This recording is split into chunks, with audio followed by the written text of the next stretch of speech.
Okay, so we're here today fixing this broken poly tube problem. How did you get yourself into this predicament? The question is, how are we going to solve it? There are many reasons why you probably got yourself into this predicament, but let's get into solving this problem right away. First, you're going to need this stuff. You notice that we've got an extra long tube of poly.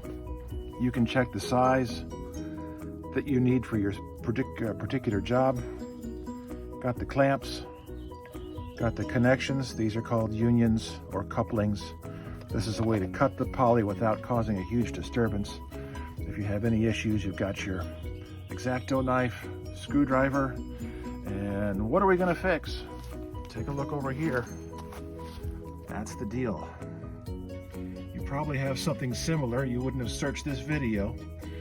We dug up around the entire area. Going to clean these polys off on both sides. Going to make a fresh cut on both sides, left and right, and we're going to connect them up. Stand by. So before we clean off the edges, let's go back to the first clean spot. You've got your tool. We have a cut. You've got your tool. We have a cut. There we go. Now let's clean off the edges of these guys.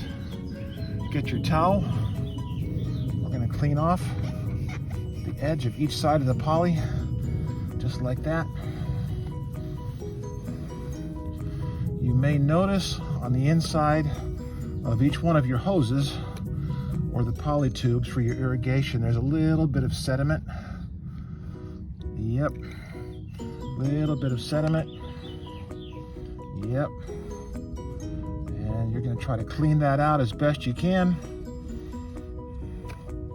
And then you're going to get yourself ready for the repair. Okay, now you'll notice on this particular repair, we have a larger spread between the two hoses because we had a bigger break. So we have to use 2 sets of clamps and 2 couplings for this repair, plus some spare hose.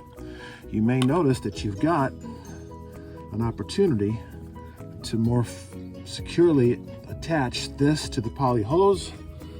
Use your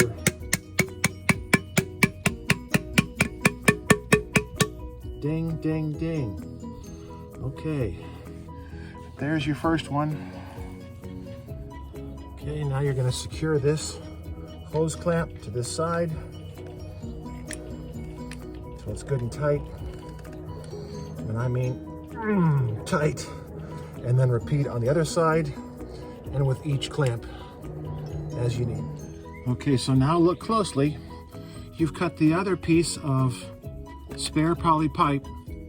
You've measured carefully and you've got yourself ready with both clamps here in the middle. You're going to tap this on one side and then you're going to flex the other side to get it on there. Apply your clamps and you should be almost ready for go. Okay, now this is the part in the video where things get a little bit tricky. This is the part where we're going to try to connect these two guys together. You have a little bit of Teflon spray that you use to put on this coupling here so that you can raise this up, raise that up, and join them together. And then I discovered this little fun toy here.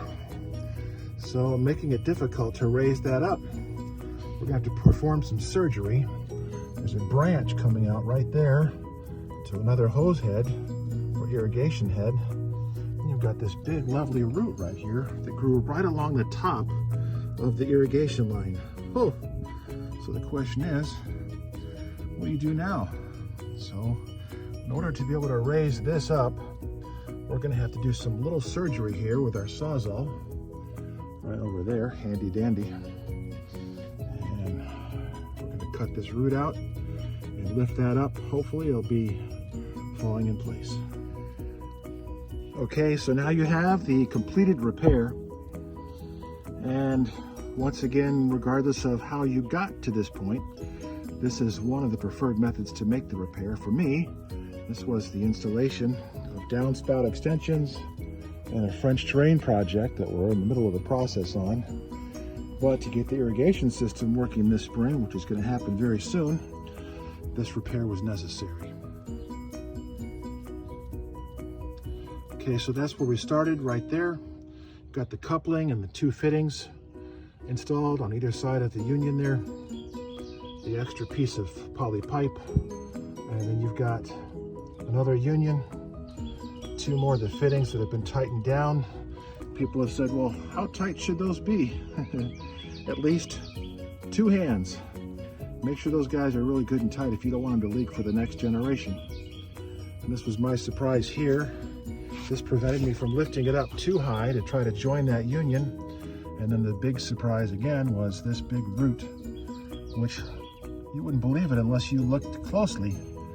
That thing actually grew right next to the irrigation line. Here is the actual root that we cut out. Here, this bad boy, so much fun. And here's what you need for the project. So you've got any kind of shovel in case you run into an experience like we did. Your sawzall, digging. This guy's going to help you with that last union, make it nice and slippery to get it on there. Got your cutters, screwdriver, hammer, place to put your knees. And it all started with this guy right here. And that was the trencher that we used to begin our French drain. Didn't slice right through it, but pretty close. Hope you're having a great day. See you later.